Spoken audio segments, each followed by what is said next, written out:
Admiral Sarah Chen stood at the observation deck of the UES Intrepid, watching the swirling nebula that marked the edge of human space.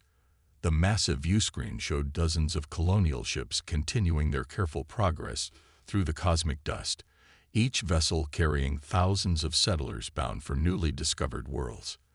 Behind them, the protective escort of Earth's 7th Fleet maintained their vigilant guard. "Admiral, priority transmission from Federation Command," Lieutenant Rodriguez announced, his voice tense. "They're demanding we halt all colonial operations immediately." Chen's expression remained unchanged as she studied the colonial ships. Humanity had fought too hard, come too far to be caged now. The Galactic Federation, with its 1,000-member species, claimed to welcome humanity as equals, yet their every decree seemed designed to contain Earth's rapid expansion, to limit human potential. "Put them through," Chen ordered, straightening her uniform. A holographic projection materialized before her.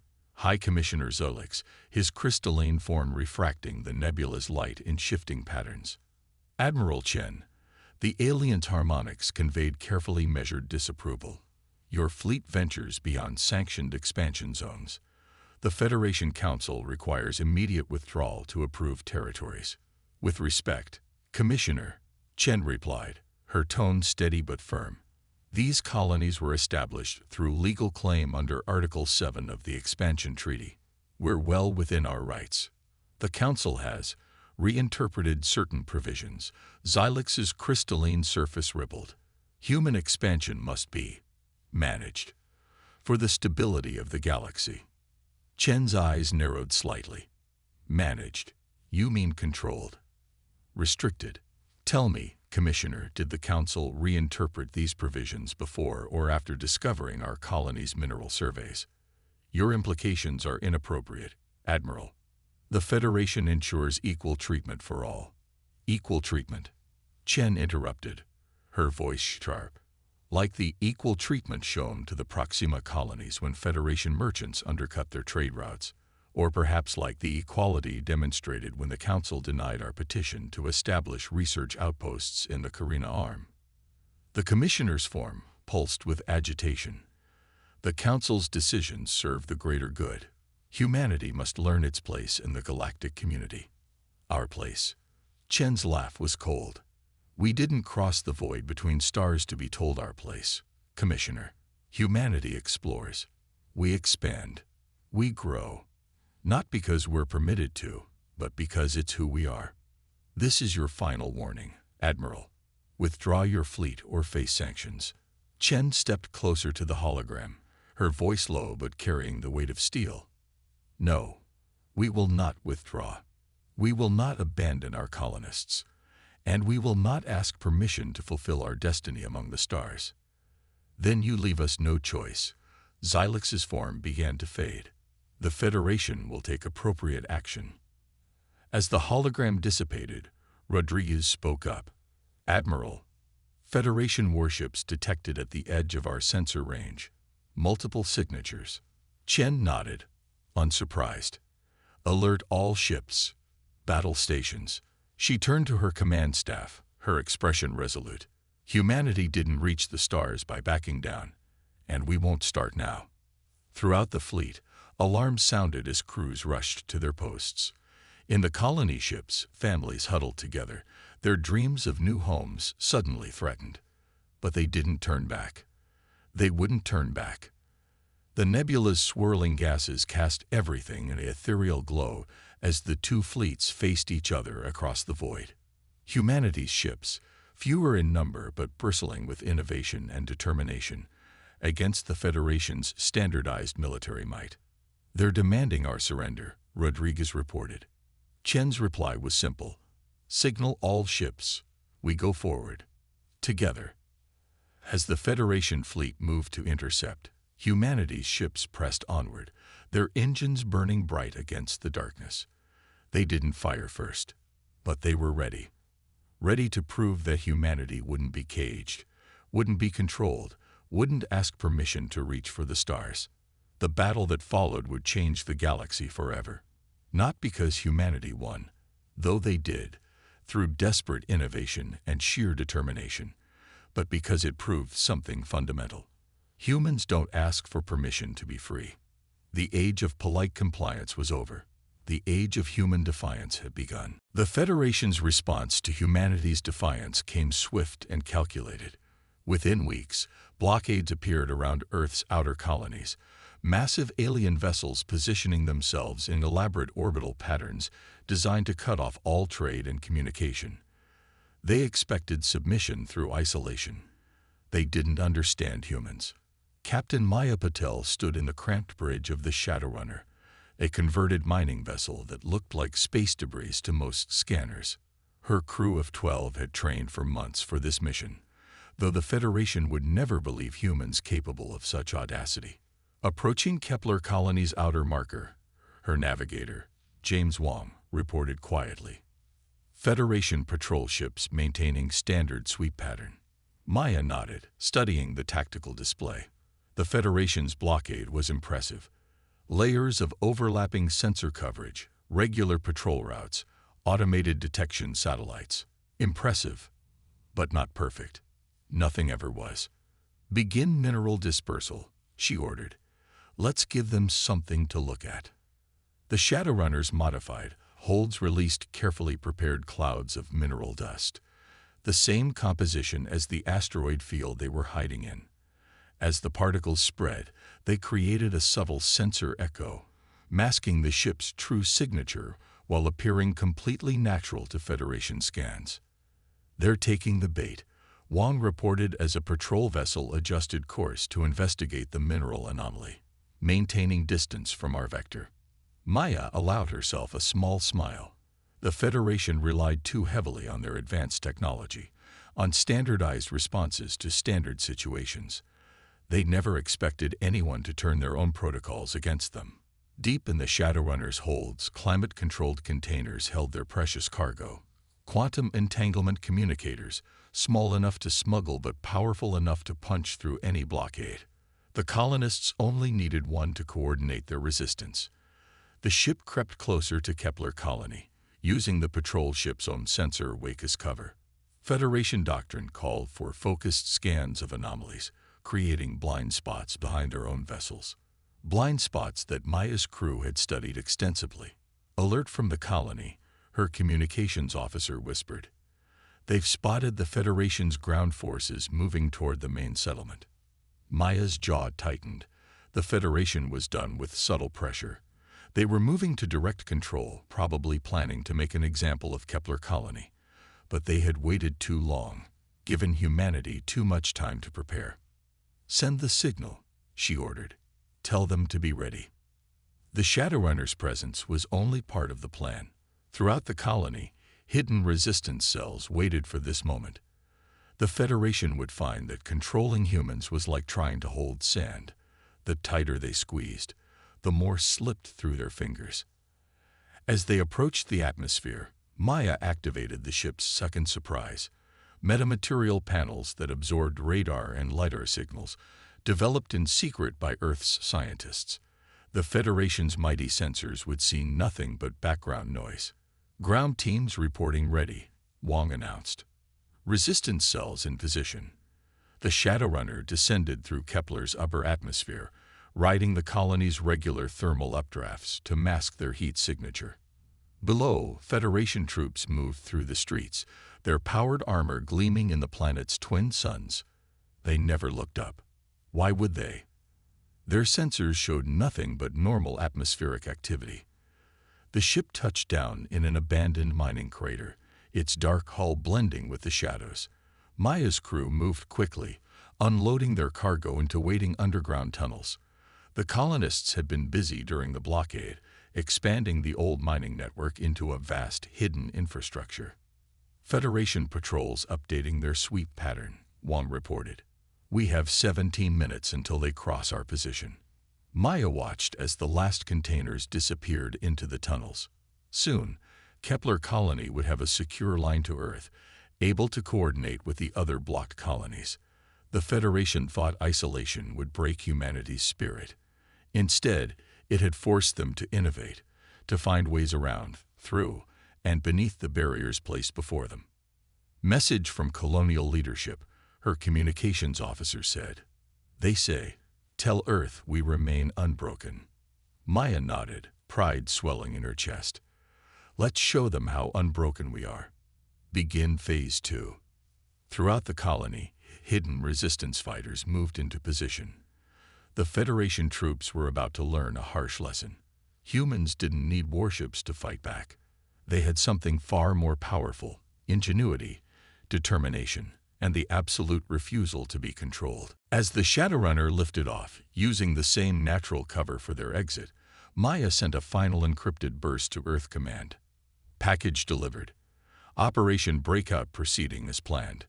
The Federation won't know what hit them. The revolution wouldn't be fought with massive ships and dramatic space battles. It would be won in shadows and silence, with converted mining ships and hidden tunnels, with quantum communicators and unbreakable human spirit. The Federation thought they were containing a threat. Instead, they were about to discover just how unstoppable humanity could be when backed into a corner. The age of subtle resistance had begun. Deep within the Oort cloud, where even the Federation's most advanced sensors struggled to penetrate the cosmic noise, Fleet Commander David Zhang stood aboard the bridge of the ESS Prometheus. Around his ship, hidden in the vast field of icy debris, waited humanity's greatest secret, the Shadow Fleet. Status report from the colonial networks. His XO, Commander Elena Santos, announced. Quantum communications are operational across 80% of blocked colonies. Resistance cells are in position.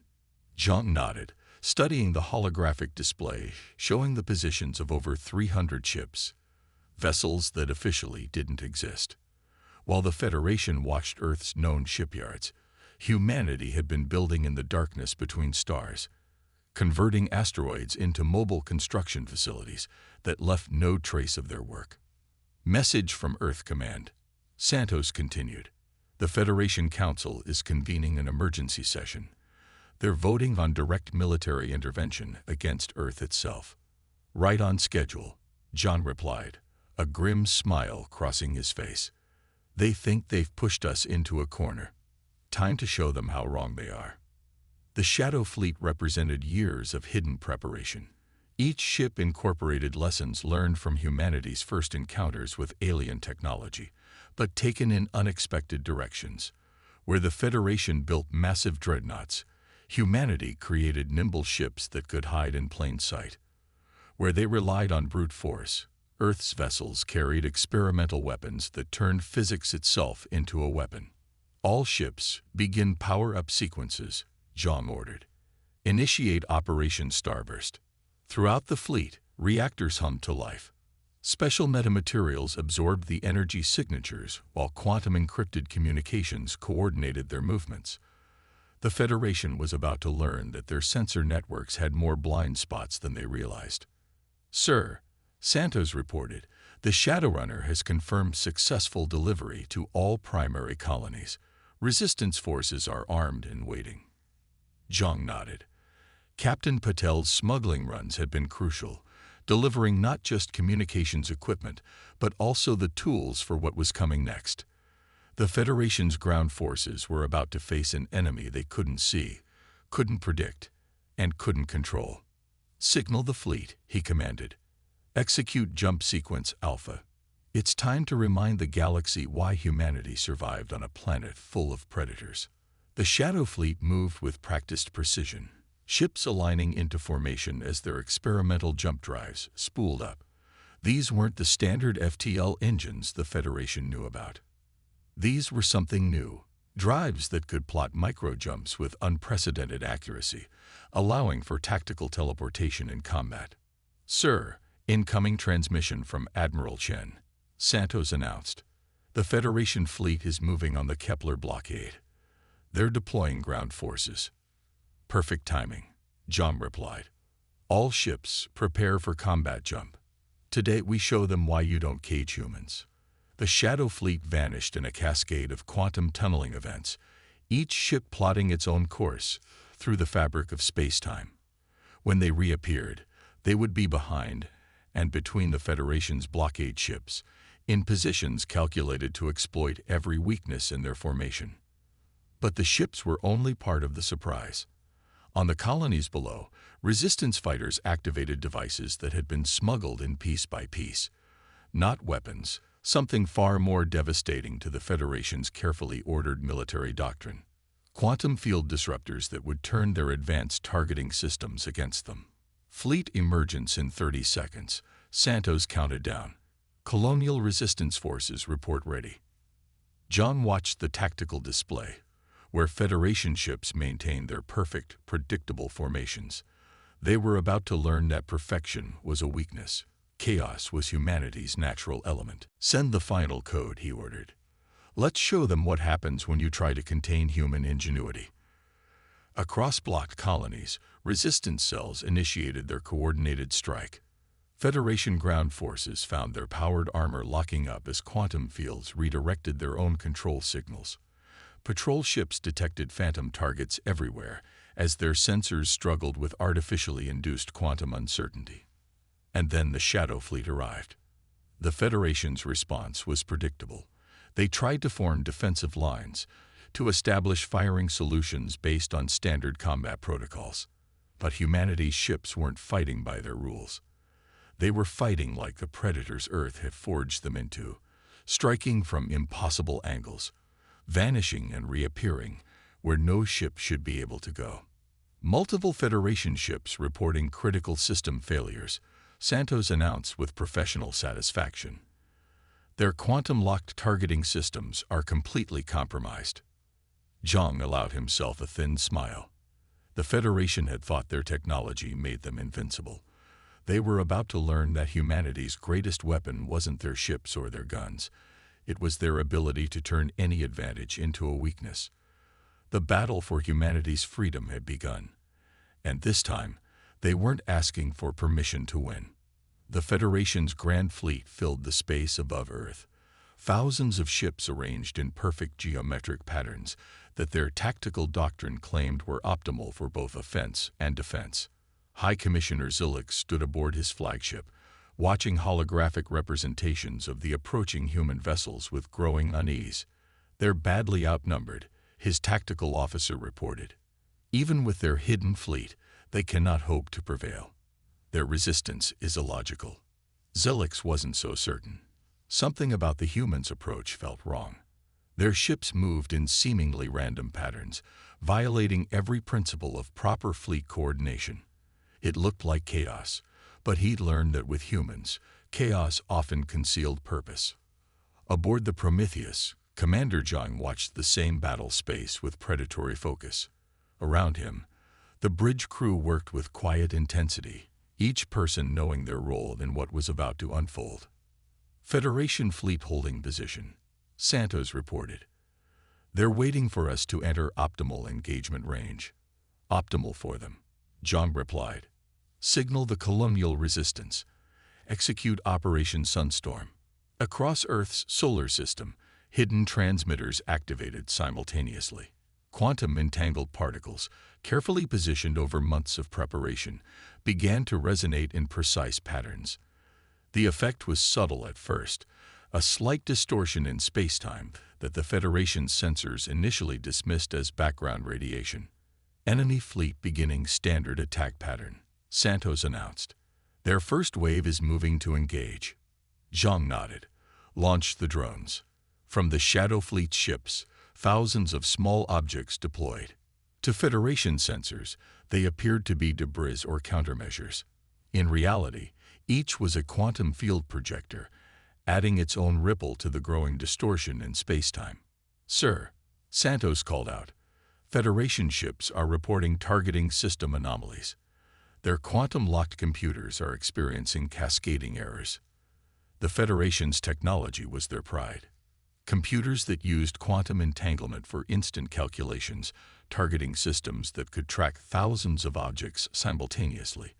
But quantum systems were delicate, susceptible to outside interference, and humans had learned to weaponize that weakness. All ships, execute attack pattern Omega, Zhang commanded. Show them why Earth's predators hunt in packs. The Shadow Fleet's ships began moving in intricate patterns that seemed random, but were carefully calculated to enhance the quantum interference. Each vessel's experimental drive added its own distortion to the mix, creating a cascade effect that played havoc with the Federation's sophisticated systems. Aboard his flagship, Xylix watched in growing horror as his fleet's perfect formation began to break down. Ships reported conflicting sensor data, targeting computers failed to acquire locks, and communication networks degraded into quantum noise. Impossible, his tactical officer muttered. They're using our own quantum technology against us. The complexity required to coordinate such interference. They're not coordinating it, Xylix realized. They're encouraging it, creating controlled chaos. He'd never understood the human fascination with their planet's apex predators until this moment.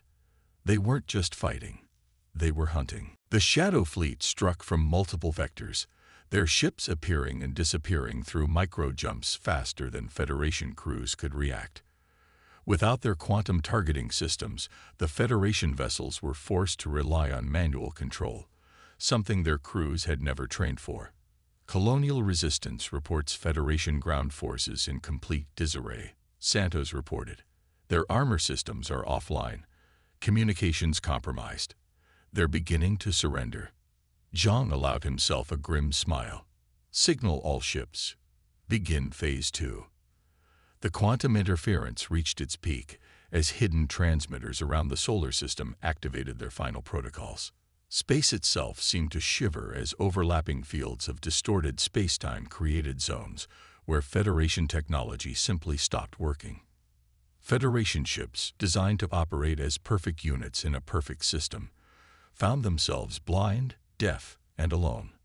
Their crews, trained to rely on advanced technology, were suddenly forced to fight like humans, with instinct and adaptation. They failed. Federation vessels breaking formation, Santos announced, pride evident in her voice. Multiple ships powering down to prevent core breaches, others attempting to retreat. On his flagship, Xylix watched his perfect fleet dissolve into chaos. Send the signal, he ordered quietly. We surrender. The battle that history would call the Solar Storm lasted less than 6 hours.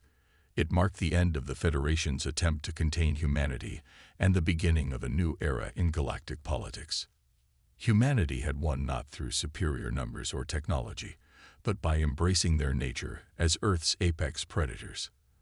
They had turned the very chaos of their homeworld into a weapon, proving that the path to the stars wouldn't be dictated by any civilization but their own. The Grand Chamber of the Galactic Federation had never seen anything quite like this session. The traditional tier-based seating arrangement, designed to reflect each species' length of Federation membership, had been replaced by a circular configuration where all delegates sat as equals. In the center, Admiral Chen and High Commissioner Xylix stood before the assembled representatives of 1,000 worlds. The Treaty of Seoul marks a new chapter in galactic history. Xylix's crystalline form refracted light as he spoke. The Federation acknowledges that our attempt to contain humanity was not only futile but fundamentally wrong.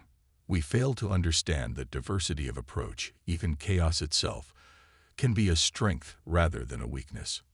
Admiral Chen stepped forward, her uniform bearing the new insignia of Earth's Combined Fleet Command. Humanity doesn't seek dominance, she declared, her voice carrying to every corner of the chamber.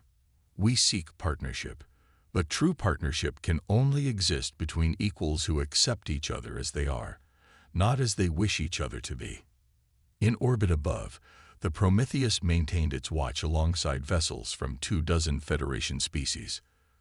Commander Zhang stood on his bridge, observing the proceedings through quantum-linked feeds. The Federation ships no longer maintained their rigid formations, having learned the hard way that predictability was a weakness. The humans have changed everything. A Centaurian captain commented over the command channel.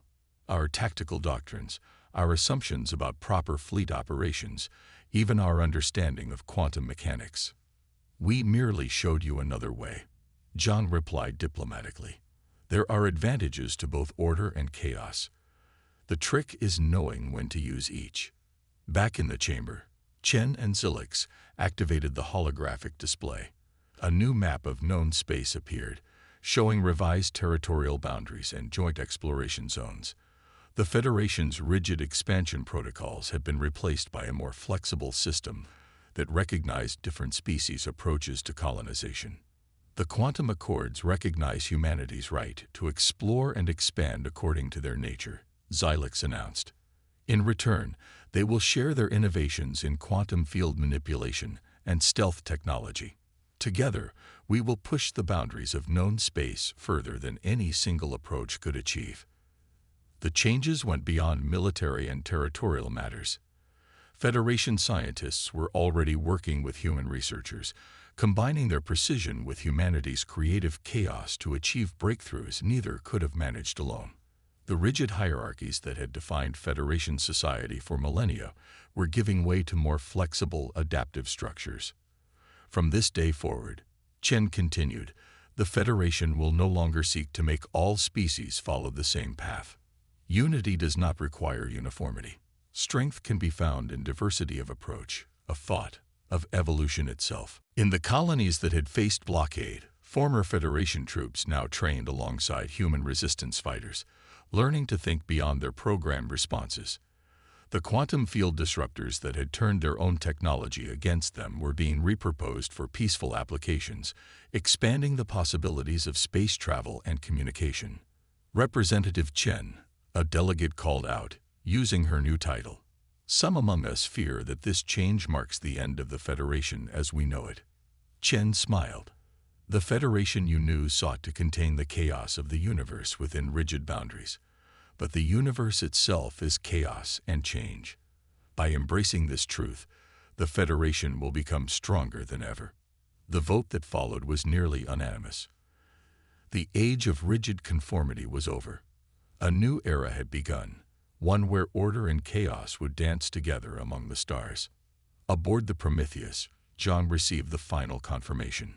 "Send word to the fleet," he ordered. "Operation Starburst is complete. Begin phase unity."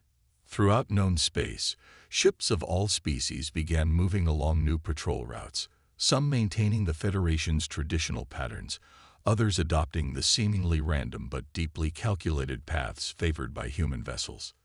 Together, they formed a defense network that was both predictable and unpredictable, ordered and chaotic, stronger than either approach alone could achieve. Humanity had won its freedom not by destroying the Federation's order, but by showing them a different kind of strength. They had proved that the path to the stars needn't be straight or uniform. It could twist and turn, adapt and change, just like life itself. The galaxy would never be the same, and that was exactly as it should be.